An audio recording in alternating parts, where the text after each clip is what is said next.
Aujourd'hui, je te donne 3 astuces pour devenir millionnaire. Dans cette vidéo, je t'apprends à faire ton premier million. Tu veux la même chose? Alors, suis cette vidéo jusqu'au bout, puis achète ma formation. Tu reconnais sans doute ces discours, n'est-ce pas? C'est exactement ce que nous voyons ou nous entendons sur les réseaux sociaux durant ces dernières années. Des promesses de richesse instantanée, des rêves emballés en format de 30 secondes, un peu comme si devenir millionnaire se commandait sur Temu avec livraison express. Donc, aujourd'hui, je t'apprends à déconstruire ces idées bancales qui te poussent à te tuer à petit feu. Suis avec attention. C'est parti.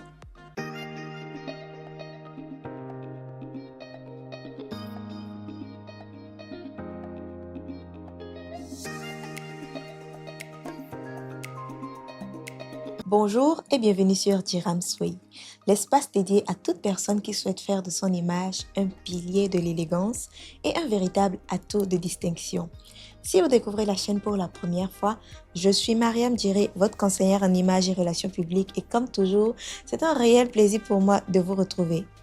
Alors, si vous n'êtes pas encore abonné à la chaîne, je vous invite à le faire puis à activer la cloche de notification pour ne manquer aucun de nos rendez-vous. Tu fais quoi dans la vie? Selon ta réponse, soit on te respecte, soit on t'ignore, un peu comme un jour férié qui tombe un samedi. Bienvenue dans notre société actuelle, une société de snobisme moderne. Ce ne sont plus tes valeurs, tes compétences, ni ta sagesse qui comptent, mais plutôt ton niveau de vie, ton pouvoir, ton compte bancaire. Pendant que certains hommes s'efforcent de crier partout que les femmes sont matérialistes, le monde, lui, évolue et devient un endroit où l'argent est la porte d'entrée vers la considération, le respect ou carrément un piège sans fin. Et c'est d'ailleurs ce que nous montre la majorité des influenceurs sur les réseaux sociaux. Des vies parfaites, des acquisitions de richesses instantanées, des rêves emballés en format ultra haute définition. Un peu comme si devenir millionnaire se commandait sur Yango Express. Et tout cela révèle une chose. L'argent est devenu le symbole de réussite. Il est l'obsession de notre génération, ce qui est bien triste.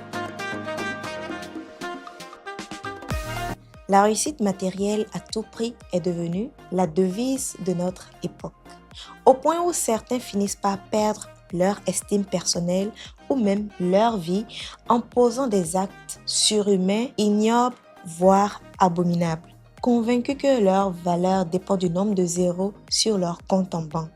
Comme un refrain, les mêmes phrases retentissent un peu partout. Travaille plus fort que tout le monde. Ne dors pas. Lève-toi à 4 heures du matin. Couche-toi à 1 heure. Sacrifie tout pour réussir. Et alors, tu atteindras le sommet, n'est-ce pas? Dans cette société, les marchands de sable ont créé ce mythe autour de la réussite. Un mythe puissamment dangereux. On l'a répété tellement de fois qu'il est devenu une vérité incontestée. Travaille jusqu'à t'oublier, alors tu réussiras. Ce mantra, les élites l'enseignent. Les employeurs l'applaudissent, oui, parce que ça arrange leur intérêt. Les réseaux sociaux l'exaltent car ça crée des vues. C'est d'ailleurs devenu une religion de la performance. La religion froide, impitoyable qui oublie l'essentiel. Ton corps n'est pas une machine. Ton âme n'a pas de batterie et tu n'as pas 9 vies comme un chat. Alors, tâche de mieux réfléchir. Tu peux devenir tout ce que tu veux. Voilà le slogan universel des coachs en développement personnel. J'avoue que c'est bien beau, c'est inspirant et surtout très flatteur. Cependant, il peut vraisemblablement être très dangereux en devenant des barreaux qui te retiennent prisonnier dans tes propres ambitions. Car si tu peux faire tout ce que tu veux, ce que tu ne parviens pas à faire devient alors ton humiliation. Puis soudain, une vie normale, une vie décente devient une défaite. Pourtant, Globalement, 99% d'entre nous auront une vie normale, ce qui est d'ailleurs notre première bénédiction. Une bénédiction que les normes capitalistes transforment en faiblesse ou en échec. Elles te font croire que si tu ne gagnes pas 20 millions par mois, si tu n'es pas un haut cadre international, si ta voiture n'est pas premium, si ta maison n'est pas instagrammable, si ton mari n'est pas dangoté, alors ta vie est un échec. Résultat des courses, tu t'infliges une torture irrationnelle. Tu te penses insuffisant. Tu ne te rends même pas compte de la grâce de vie que tu as, de la santé que Dieu t'accorde ou même de merveilleuses personnes qui t'entourent. Aujourd'hui, le vrai danger, ce n'est plus la pauvreté. C'est plutôt le mal-être, la comparaison qui conduit à une dépression. On se sent souvent nul parce qu'on vit une vie par procuration. On pense que la vraie vie, c'est ce qui se passe dans les films de Nollywood. Alors qu'en réalité, la vraie réussite, c'est de pouvoir se réveiller en bonne santé, voir ses parents, ses amis, ses proches à l'abri du besoin. Le vrai bonheur, c'est de pouvoir prendre un bon verre de ton nuisible préféré. C'est d'avoir une journée sans drame et de pouvoir compter sur une main qui te tient quand ça ne va pas. Et ça, c'est déjà extraordinaire. On devrait apprendre à mieux les apprécier. On devrait apprendre à mieux en profiter. Quand on observe le monde, quand on compte la perte silencieuse de nos pères, une question incontournable mérite d'être posée. La réussite matérielle vaut-elle le sacrifice de la vie elle-même?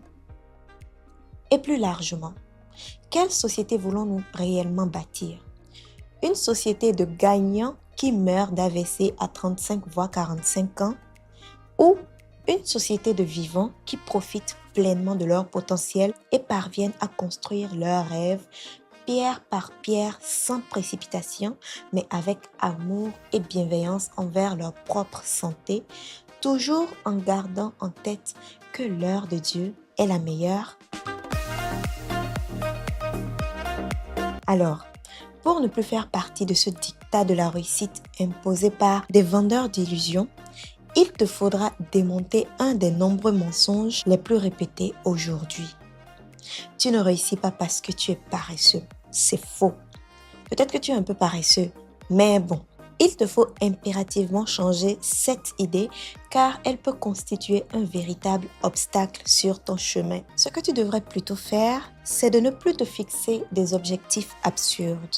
Oui, parce que tu en fais sans doute, puisqu'on te chante tout le temps que tu peux devenir tout ce que tu veux. C'est faux. Tu ne peux pas devenir tout ce que tu veux, mais tu peux être la meilleure version de toi-même. Alors, apprends à développer et chérir des intentions qui t'aideront à mieux t'épanouir. Puisqu'un objectif peut te condamner lorsque tu ne parviens pas à l'atteindre. Mais une intention noble t'oriente, t'aligne, t'ajuste et t'apaise. En résumé, arrête de vouloir être à la hauteur des mensonges des réseaux sociaux. Arrête de t'empoisonner l'esprit avec des idées de réussite surcotées. Arrête de te comparer aux autres car vous n'avez pas les mêmes outils, vous n'avez pas les mêmes repères. Arrête de te tuer à la tâche. Tu ne seras pas l'héritier de ton patron. Il vaut mieux réussir tes projets à 45 ans, voire 50 ans, vivant, en forme avec tous tes membres fonctionnels, plutôt que de te retrouver paralysé à cause d'un AVC à 35 ans dû au stress ou au surménage. Choisis simplement la bonne direction. Priorise ta santé physique et mentale car ce sont tes premières richesses. Apprends à travailler de manière efficace mais surtout efficiente dans la bonne stratégie. Chéris les personnes qui t'aiment et t'accompagnent au quotidien. Parfois, la plus grande victoire, c'est juste d'être soi-même, avancer à ton rythme, sans t'humilier, sans rabaisser ton existence. Merci d'avoir suivi cette vidéo jusqu'au bout. Comme toujours, je t'invite à liker, à partager autour de toi afin d'aider d'autres personnes à guérir de ce stress que nous infligent les vendeurs d'illusions. Je te donne rendez-vous très prochainement pour un sujet tout aussi inspirant et un sujet qui te fera grandir sans doute. D'ici là, porte-toi bien. Merci et à très bientôt.